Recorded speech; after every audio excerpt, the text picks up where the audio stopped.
हाँ जी भाई साहब, तो सीबीएसई तो पगला गए हैं भाई साहब कि सीबीएसई भाई साहब ऐसे पगला गए हैं कि अपडेट पे अपडेट दिए जा रहे हैं।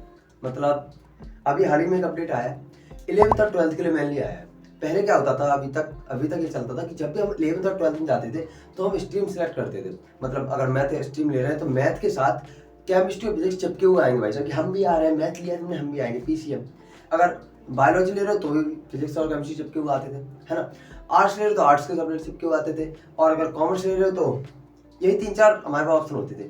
लेकिन अब सीबीएसई ने कर दिया है जुगाड़ आप लोगों के लिए। बहुत मतलब इस साल से कर दिया है जुगाड़ सीबीएसई ने। और जुगाड़ क्या किया है देखो, सीबीएसई ने ना सारे सब्जेक्ट्स को 4 ग्रुप्स में डिवाइड कर दिया। ग्रुप पीछे लिखे हैं, अभी समझाऊंगा। 4 ग्रुप्स में डिवाइड कर दिया है। अब ना आपको अपने तरह से, अपने दिमाग से कैसे भी आप सब्जेक्ट चुन सकते हो कि आपको कौन से सब्जेक्ट पढ़ने हैं, कौन से नहीं पढ़ने, कौन सा घटिया, कौन सा बढ़िया। मतलब जरूरी नहीं है कि एक सब्जेक्ट लिया तो उसके पीछे तो चिपके हुए आएंगे पहले की तरह। अब नहीं आएंगे। अब हमारे हाथ में है कि हम कौन सा पढ़ेंगे और कौन सा नहीं पढ़ेंगे। अरे कहना क्या चाहते हो? बड़ी कमाल की चीज है ना। अब देखो, देखते हैं कौन सा सब्जेक्ट कहाँ पहुंचा है। देखो, सीबीएसई ने ना सारे सब्जेक्ट्स को 4 ग्रुप्स में डिवाइड किया है। पहला ग्रुप है जीवन। ये जीवन मतलब जीवन वो नहीं है, ग्रुप 1 है। हम मालूम है तेरे बाप को मत सिखा, चल। ठीक है। इसमें क्या है, लैंग्वेजेस रहेंगी सारी। लैंग्वेज कैसे, हिंदी, इंग्लिश, संस्कृत, मराठी, कन्नड़, कोई भी लैंग्वेज हो सकती है। इसमें लैंग्वेजेस रहेंगी सारी। और इसमें से एक हमें इंडियन लैंग्वेज लेना कंपलसरी रहेगा। एक इंडियन लैंग्वेज तो हमें लेनी ही पड़ेगी। मतलब इंग्लिश ले सकते हो तो हमें संस्कृत, हिंदी, कन्नड़, तमिल कोई भी एक लेनी पड़ेगी इंडियन। ठीक है।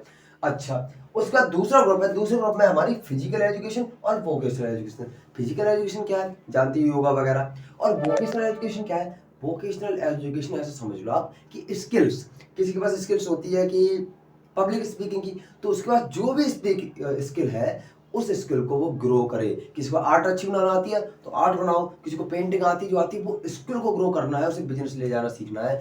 ये इसमें रहेगी, है ना कमाल की। अच्छा, तीसरा ग्रुप क्या है देखो, तीसरा ग्रुप है एसएसटी, सोशल साइंस और साइकोलॉजी। मतलब एसएसटी और इस तरीके के जो भी और सब्जेक्ट्स हैं वो सारे इसमें आएंगे। अभी कमाल की बात और है, इस ग्रुप के बाद भी एक चीज कमाल की बात है कि आप समझ में आएगा कि ये चूज कैसे करने हैं सब्जेक्ट, जानेगा भी। ठीक है। और चौथा ग्रुप है लास्ट ग्रुप, इसमें रहेगा हमारे वही घिसे पिटे, है ना, क्या रहेगा, मैथ और साइंस। मैथ, साइंस और हमारा फिजिक्स, केमिस्ट्री वगैरह सब कुछ इसी में रहने वाला है। ठीक है। तो कुल मिला के सीबीएसई ने हमारे सब्जेक्ट्स को 4 ग्रुप में डिवाइड कर दिया है। अब आपके दिमाग चल रहा होगा लेकिन इनमें सिलेक्ट कैसे करेंगे, क्या इनमें से कोई एक ग्रुप सिलेक्ट करना है? ना ना ना। क्या 2 ग्रुप सिलेक्ट करने हैं? ऐसा भी नहीं करना है। क्या करना है समझते हैं। देखो, मैंने तो बताया था कि ग्रुप 1 में क्या रहेंगी, ओनली लैंग्वेजेस रहेंगी। रहेंगी कि नहीं बोलो, अरे बोलो जम के, हाँ रहेंगी। अब लैंग्वेजेस में क्या क्या है, हिंदी, इंग्लिश, संस्कृत। मैंने कहा कोई एक इंडियन लैंग्वेज कंपलसरी है। मतलब एक आप बाहर की ले सकते हो तो एक कंपलसरी इंडियन लेनी ही लेनी है। फिर वो आप पे डिपेंड करता है, आप चाहो तो दोनों इंडियन ले लो, लेकिन एक तो कम से कम रहेगी ही रहेगी।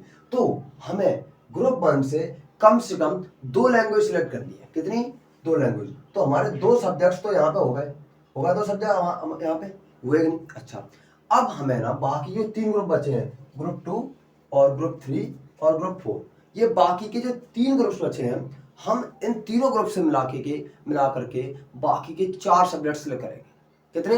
बाकी के 4 सब्जेक्ट सिलेक्ट करेंगे हमें 3 ग्रुप से। हमारे पास टोटल सब्जेक्ट हो जाएंगे 6। कितने हो जाएंगे?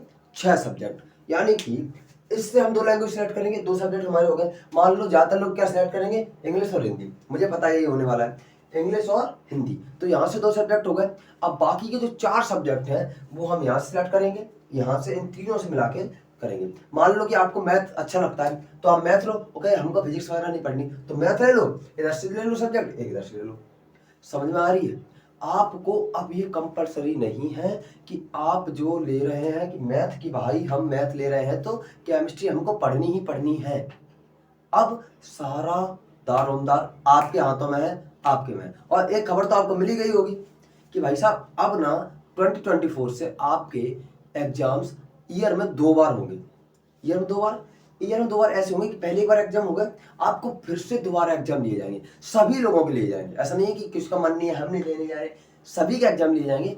और आपका रिजल्ट वो वाला आएगा बोर्ड में जिसमें मार्क्स आपके ज्यादा होंगे। आपके मार्कशीट में वो रिजल्ट आएगा। मतलब आपने दोनों एग्जाम दिए, एक में आपके रहेगा मान लो 300 मार्क्स, एक में आएगा 400 मार्क्स, तो आपका जो फाइनल रिजल्ट आएगा वो 400 मार्क्स आएगा, 300 नहीं आएगा, है ना कमाल की। और इसी के साथ चलते हैं तो सीबीएसई के, देखो सीबीएसई ऐसा अपडेट देता रहता है और भी आते रहेंगे। आप अपने पढ़ाई पे लगे रहो और लगे रहो, हम भी लगे हैं, ठीक, टाटा।